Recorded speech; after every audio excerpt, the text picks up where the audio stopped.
2022 के चुनाव को लेकर के आरएलडी ने अपना चुनावी बिगुल फूंक दिया है। इस वक्त हमारे साथ आरएलडी के राष्ट्रीय महासचिव त्रिलोक त्यागी जी मौजूद हैं।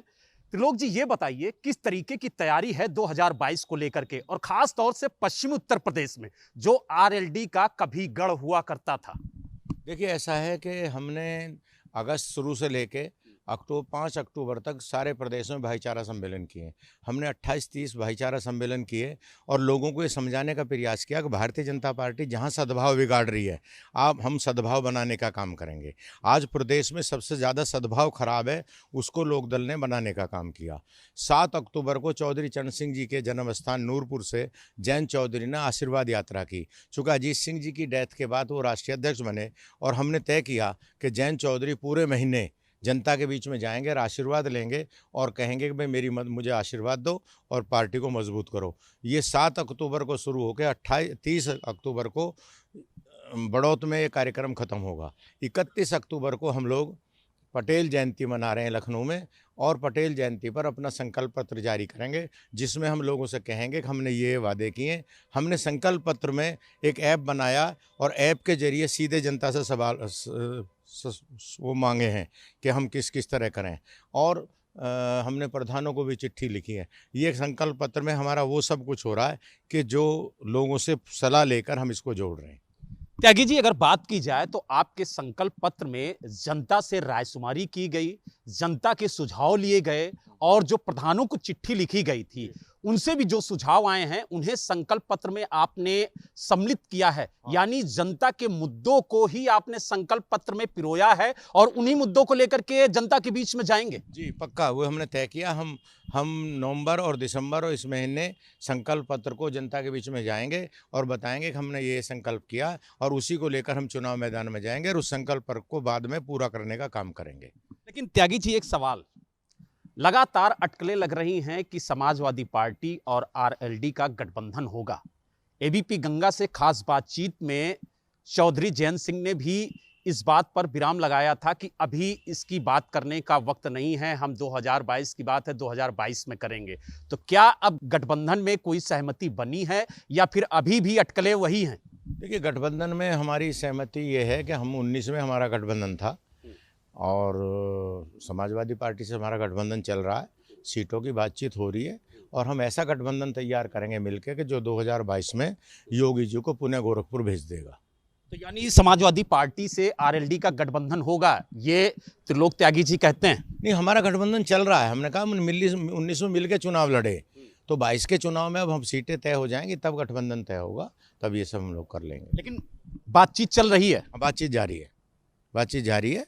हम लोग बात कर रहे हैं और हम ऐसा गठबंधन तैयार करेंगे जो भारतीय जनता पार्टी को शिकस्त दे और 2022 में चौधरी चरण सिंह के अनुयायियों की सरकार लखनऊ में बने।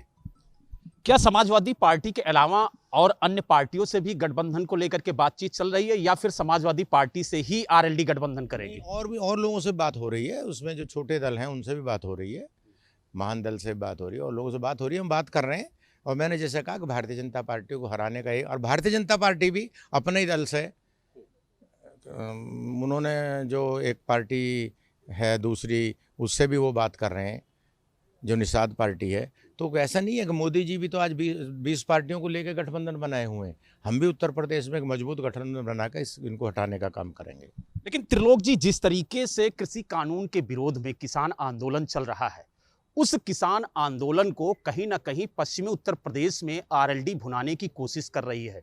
तो क्या भारतीय किसान यूनियन की एक दबी जुबान में सहमति आरएलडी को मिल रही है? देखिए, भारतीय किसान यूनियन और लोकदल का सवाल नहीं है, ये किसानों पर ज्यादती हो रही है, किसानों के साथ अन्याय हो रहा। 3 कानून बनाए, अडानी ने कैसे कानून बनाने से पहले अपने वेयर हाउसेज हरियाणा और पंजाब में बना दिए। इसका मतलब साफ है कि मोदी जी अडानी और अंबानी की मदद कर रहे हैं, इसलिए किसान खिलाफ हैं। और जब जब किसान भारतीय जनता पार्टी से नाराज होगा तो लोकदल के साथ आएगा। चूँकि लोकदल किसानों के लिए काम करती है और किसानों के लिए संघर्ष करती है, इसलिए वो हमारे साथ आ रहे हैं।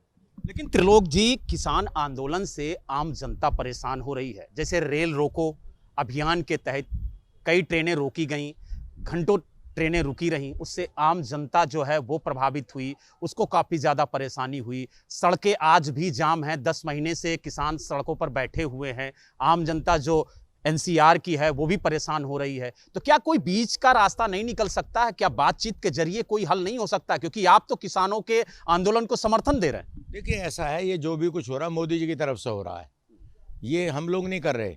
जो सड़क जाम है, सड़क जाम नहीं है, सड़क को मोदी जी ने रोका हुआ, उनकी पुलिस ने रोका हुआ है। किसान तो धरना देना चाह रहे थे दिल्ली में, उन्होंने बॉर्डर पर रोक दिया था, किसान वहीं बैठ गए। तो ये काम सरकार की तरफ से हो रहा है। और जो रेल रोकने का, हम लोग कोई नहीं, सरकार, मोदी जी क्यों नहीं बात करते? मोदी जी ने 700 किसान बॉर्डर पर मर गए, आज तक एक बयान नहीं दिया। मोदी जी तो अंबानी और अडानी के समर्थन में बिल बना रहे हैं, इसलिए किसानों की कोई गलती नहीं है। ये जो भी कुछ हो रहा है भारतीय जनता पार्टी की सरकार की तरफ से हो रहा है। जनता को जो परेशानी है वो सिर्फ नरेंद्र मोदी की सरकार की वजह से हो रही है। त्रिलोक जी, एक आपने बयान दिया था कि बीजेपी के लोग एक हाथ में माचिस और एक हाथ में पेट्रोल लेकर के घूमते हैं। तो ये बयान क्या था और इस बयान पर आपने क्या टिप्पणी की थी? देखिए, मेरा ये कहना है कि भारतीय जनता पार्टी समाज को बांट रही है। भारतीय जनता पार्टी समाज में नफरत फैला रही है। वो मिट्टी का तेल और माचिस लिए घूम रहे हैं। और हम अपने कार्यकर्ताओं से कहते हैं कि आप अपने हाथ में पानी रखो, जहाँ जहाँ ये आग लगाए वहीं पर पानी डालने का काम करो। ये हम को प्रयास करेंगे। यानी आप ये मानते हैं कि भारतीय जनता पार्टी सौहार्द बिगाड़ रही है, भाईचारे को खत्म करने की बात करती है, और आप भाईचारे और सद्भावना को बरकरार रखने के लिए काम करेंगे? देखिए, हमने भाईचारा सम्मेलन, मैंने अभी बताया कि अगस्त से लेके हमने 5 अक्टूबर तक 28-30 भाईचारा सम्मेलन किए। हमने पूरे प्रदेश में भाईचारा सम्मेलन, और हम लोगों से आपके जरिए भी आह्वान करते हैं कि मिल के रहो, वोट को जो आपको पसंद आए उसे दो, पर बांट के काम मत करो। ये पाकिस्तान, मुसलमान, खालिस्तानी, अफगानिस्तानी, इस तरह की बात मत करो। ये किसानों को खालिस्तानी कहते हैं, किसानों को आतंकवादी कहते हैं, ये काम भी बंद होना चाहिए। लेकिन त्रिलोक जी, पश्चिमी उत्तर प्रदेश में कितने सीटों पर चुनाव लड़ेंगे आप?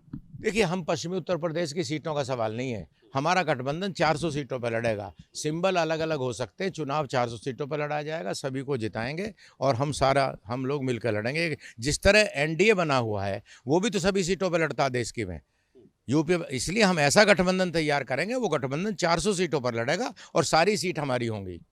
आखिरी सवाल त्रिलोक जी, ये बताइए कि कौन से ऐसे मुद्दे होंगे जिनको लेकर के आप जनता के बीच में जाएंगे, और उन मुद्दों पर क्यों जनता आपको वोट दे? देखिए, किसानों की फसलों के दाम का सवाल है। बिजली का रेट 100 रुपये से योगी जी ने 180 रुपये कर दिया। खाद के कट्टे से 5 किलो खाद चोरी कर लिया। जो किसान के फसलों के दाम नहीं मिल रहे हैं। किसान का गन्ने का 10,000 करोड़ बकाया है। किसान को 5 साल का ब्याज नहीं मिला है। किसान ने जो गन्ना डाला उसे 5 साल। तो ये तमाम सवाल जो हैं, इन सवालों पर छात्र शिक्षा के सवाल हैं, हेल्थ के सवाल हैं, सैनिटाइज के सवाल हैं। आज नगर पालिकाएँ और कस्बे जो हैं नर्क बन गए, वहाँ पर सीवरेज सिस्टम और उसकी सफाई का, इन पुलिस का साथ सबसे जास्ती है। दिल्ली पुलिस 8 घंटे की नौकरी, यूपी पुलिस 24 घंटे की नौकरी। हम पुलिस प्रशासन में भी सुधार चाहते हैं, हम प्रशासन के सुधार में भी बात करेंगे, वो भी हम अपने संकल्प पत्र में जारी करेंगे, और इन्हीं के सवालों को लेकर हम जनता के बीच में जाएंगे। तो आपने देखा, हमारे साथ आरएलडीए के जो महासचिव हैं त्रिलोक त्यागी जी, वो थे, और उन्होंने बताया कि किस तरीके से वो भारतीय जनता पार्टी को हराने के लिए गठबंधन करेंगे और किन मुद्दों को लेकर के वो जनता के बीच जाएंगे, ताकि जनता उनके मुद्दों पर उन्हें वोट दे। नोएडा से वीडियो जर्नलिस्ट अमरजीत सिंह के साथ बलराम पांडे, एबीपी गंगा।